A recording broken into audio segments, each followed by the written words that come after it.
used to strum the guitar for quite a while, like shit out, like really badly, for years, and then I started doing it like when I was 16 properly.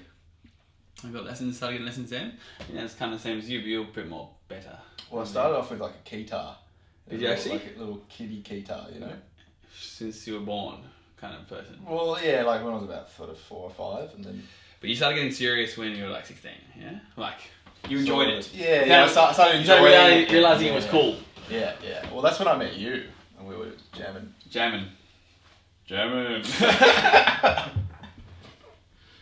Hope you like German too.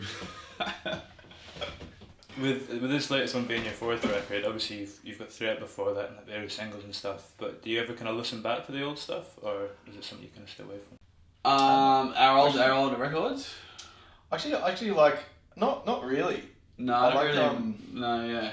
You kind of have this like grace period where once you've like recorded the album to when you release it, that's when you show all your friends and you show everyone and you play it each, and then as soon as it's released, it's like, I can't play shit anymore, because then you're just like a twat. I think it's also like check out my songs. Yeah, I think once you've like completed the album, you put so much energy into it, and you're just like, you know what, I'm fucking done. Sometimes randomly old songs will come on or come about here and there, but I don't put How to Fly on, that's for sure. Don't put it that way. Yeah. And if you do like hear music like that, or even when you're playing it on stage, do you find your kind of view like changes on it, like depending like if a few years pass or whatever? Yeah, definitely songs. We get better at playing at it. We get better. It's what you're more like iron out all the creases, get all the nooks and crannies nice and sexy. Like, yeah, you have we to get keep it better. interesting. I guess you'd hope we're getting better. Fuck, you'd hope so. Yeah. And I don't know, maybe it's a bit too soon to say. I think, well, was it February? So it's been a few months now. Yeah. Are you able to kind of see what the latest one kind of ranks in the canon of the albums for you, or? Well, yeah. I guess that they're all pretty different albums. It's weird. It's because like one of the songs, "Sleeping Through the Flood," was meant to be off the first album, "Crash Your Soul," but we couldn't actually play it. So we couldn't get it right. Maybe that's a better way of putting it. For like years. we just like, this is a good song, but there's just something wasn't right here and there. And then we finally got that beat, got the Brasileiro beat. That was not Brasileiro. We didn't get the Brasileiro to play it, but... Shout out to Big Burst. But yeah, I mean, I guess in that sense, it was like the songwriting was still of high quality, I think. But I think like we had to become better players. Yeah, they're better players and better and know more, how to use the studio as an instrument as well. Yeah. So just pulling like shit tones, being like, that sounds fucking cool. Yeah. Sorry. Sorry, you go, yeah. No, I was just gonna say, I mean, we've got sounds from this most recent album that's kind of still similar to the first album. So there's new shit, but also dabbling in the old as well. So yeah, we always whatever comes out. Yeah. And you touched there upon like using the studio as an instrument. So the last one I think before this one was recorded in, was it Thailand? Yes. What was the kind of production behind this one like, and did it kind of differ to the previous ones? Like? I think this one's more. There's less layers on Yours Kick. Heaps less layers. We went for that more. Like on Land of Pleasure and Westway, we've just cramming stuff in everywhere. And this one we really stripped it back with Dan. That was kind of Dan's thing. I remember talking about that with him. Yeah. So I think, and maybe drums and stuff. Just more live, much more. Yeah. The other ones are live as well, but yeah. I think that was it. Yeah. What you needed to say. I said what I said. You mentioned Sleeping Through the Flood earlier on as well. It's such like an intimate and kind of honest song, and like, despite the fact that you've gotten bigger, you've still managed to like pull these songs, like get these songs out and stuff, and still write them. Does that become tougher as you get bigger to write songs that are honest and intimate? It's always been an interesting thing, hasn't it? Like with bands, that develop and then just and they lose that.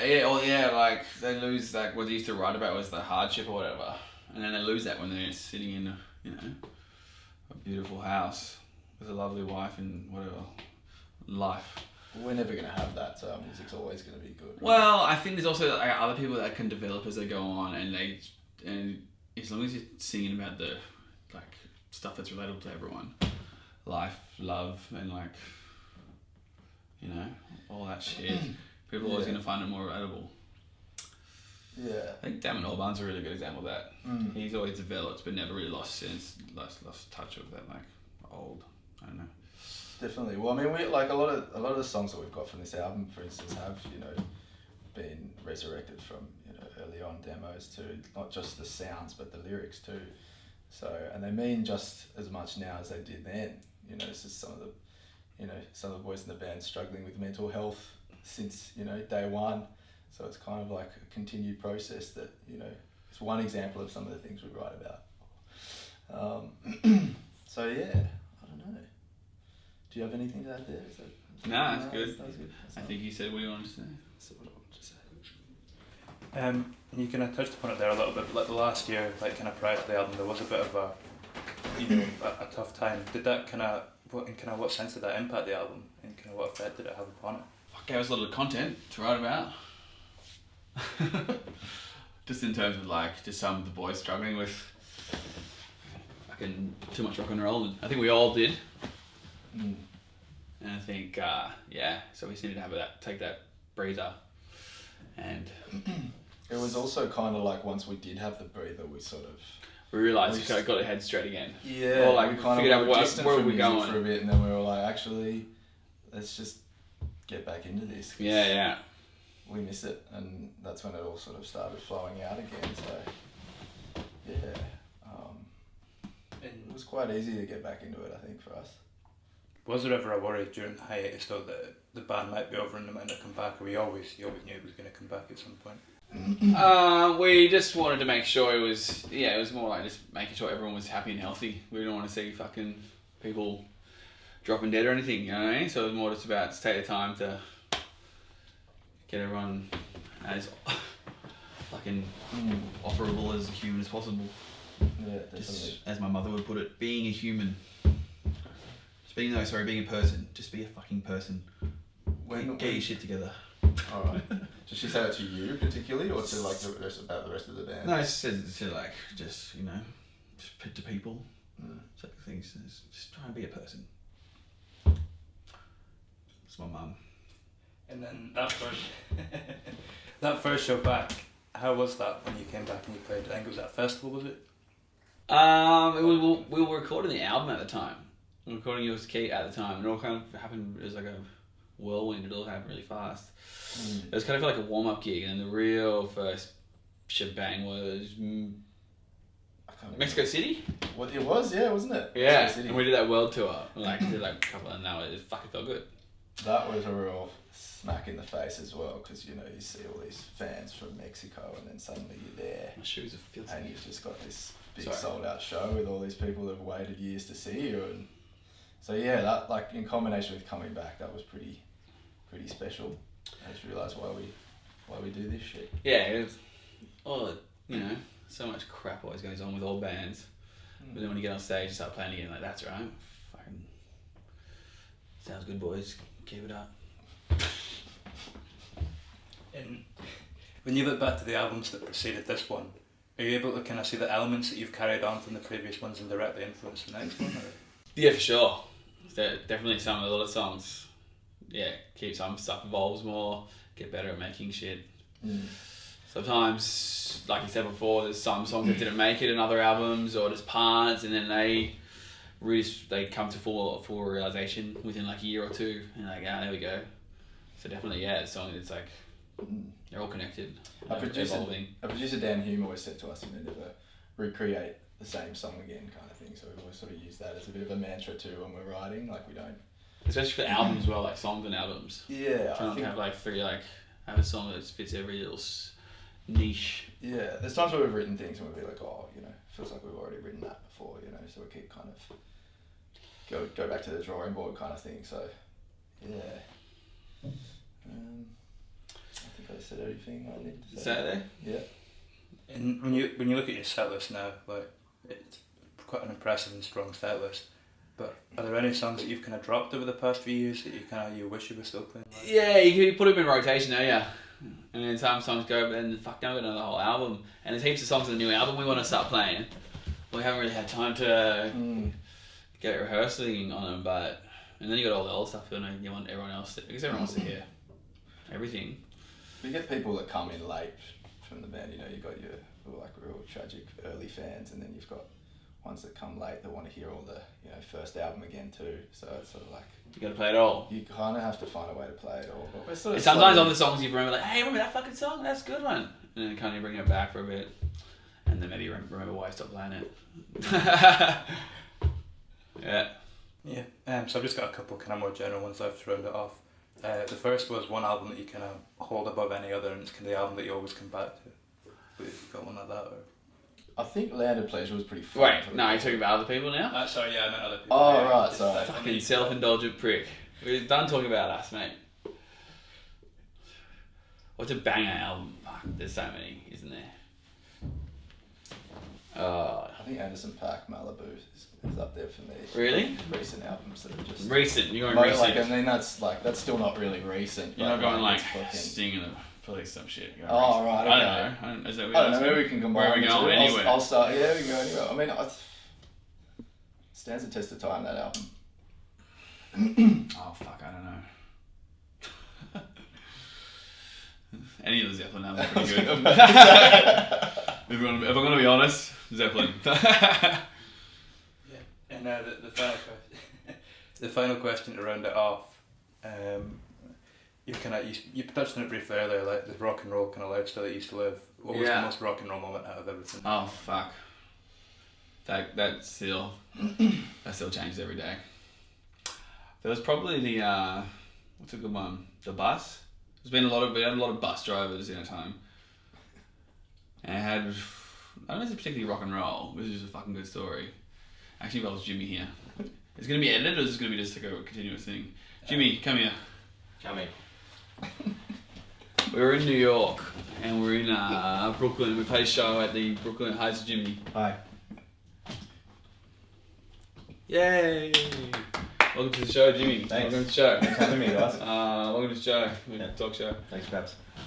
We're in New York, we're in Brooklyn. We played the Williamsburg Music Hall. Yeah. And we all went out afterwards, and we had a good old party. And while we're doing that, the bus driver that we had at the time, this little guy looked like fucking Gimli from Lord of the Rings. He tried to park the bus, and he crashed it. He smashed one of the windows. So anyway, I came back to the bus. Everyone was kind of slowly filtering back in, and Jimmy was there with his note, and I'm like, what's going on? He's like, he's fucking gone. What do you mean? He's like, there's glass all over the fucking floor, all over everything. I'm like, who's going? The bus driver. He's fucking gone. Look. And he left you some note. Yeah, something about sail this ship to the winds. Because he was a real Legend of Zelda fan too, so he had like the beanie, the wallet, the shirt, the whole kit and caboodle, and he kind of looked like a dude who was in, what's that thing? Not hobbits, but like a dwarf. He looked like a dwarf. We started already. Yeah. Picked it up. How you doing? Alright. What's happening? How long have we been gone for? 10? 10. Yeah, we're sorry. Yeah. What are we talking here? We're talking about when Rock and roll Jimmy moments. Young. So anyway, this prick fucking left us high and dry in Brooklyn. This fat. Oh, the fat bastard. No, it wasn't The fat. little dude. Zelda. The little dwarf. Stocky. Yeah. It was stocky. Anyway, he Big boned, but short. and Jimmy got on the blower straight away on the phone, and he's called up the bus company. He's like, mate, your bus driver, he's left us. And the guy was like, well, fuck, I don't know, like, can you drive? And Jimmy's like, I'm gonna drive the bus. And you can drive the bus. You can, but you don't have your insurance. You have a bus driver's license. He's like, no, but what else am I gonna fucking do? What's the solution? What's your fucking solution? You Yeah. left me with no driver. So anyway, Jimmy jumped behind the wheel of this like coach with a fucking 13-foot trailer or some shit. Yeah, the coach is like 70 feet, and it sleeps like 14 people as couches and stuff on it, and then yeah, the trailer was 13 feet on top of that, so it's like towing a small van behind a very large bus. Which he'd never done before, never driven a bus in his life. I haven't driven a bus before, but I did have, strangely felt quite confident about it. Could have been a combination of things, yeah. Certain energies at play. Certain things. Sometimes you just get these things. It's like a divine entity, Yeah, well, it's a band built on milk crates, isn't it? Yes. It's DIY till death. Exactly. Yeah. It's fucking... Which I like. I really like that. It's an aeroplane held together by gaffer tape. Yeah. And chewing gum chewed by Chewed by who? Harambe. And Who's Harambe? The Is that gorilla. fucking gorilla cunt? Yeah. Fuck off, that cunt. Anyway. Yeah, in Glue and Dust. But then he drove the bus. Yeah. Down from Successfully. Brooklyn, like downtown Brooklyn, which is pretty narrow streets, and drove all the way down to Philly. We got there. We made the show. Yeah. And yeah, you know, he's got like, the helm of this thing is the size of a coffee table. Basically, yeah. Fucking hell, alright, here we go. Yeah. I don't know. It's like driving a small house. Yeah. But, you know... Here we are. Made it. You got any rock and roll stories you want to add before we wrap up? rock and roll stories. Like the most rock and roll stories of ours, basically. How PC is No, your... you know what I mean. Pretty easy, so wherever you want. It's pretty easy. You know, how easy are you? Rock and roll stories. I remember Seamus and I were off doing... Okay. Is it another bus one? It's not a bus one. Should we mix it up? Not bus. No, the bus one's good. Yeah, the bus is fine. We're partying, and then this is Montreal. Okay, I'll tell the story. So Seamus and I are off doing our own thing in Montreal, and we come back and we find that the door of the bus has been entirely blown off onto the road. The other fellas having some sort of party on the bus, and some geezer fucking snatched this laptop off the couch and then goes for the runner. And then Beaker, our drummer, grabs this guy by the back of the shirt and pulls him back on the bus. And as this has happened, a BMW has passed and it's fucking taken the door clean off. So whilst this guy has tried to rob us, we've saved his life. Where you speak it? We've got him on the ground. He's screaming in French. All the chicks on board are pissing themselves laughing, and we're saying, "What's he saying?" He say he's a big gangster and he's going to fucking kill you. We're still here. Once again, Jimmy Young came to the fucking rescue. The bus drivers and other guys, this other fucking guy who demanded to be paying in cash. Old bastard. Fucking just living in the fucking 1930s. Anyway, he's like doesn't know what to do, and Jimmy pulls out. You got to fucking what do you just drill? You just drilled the door back on, bolted it back on, and then we'll leave him. Had Carlos jump through the fucking window because we couldn't open the door. Yeah. Oh yeah, going through the US customs, Canadian to US. Not a good way to customs. enter the fucking USA. Yeah. Sorry about this door. That's right. But we got. We got it.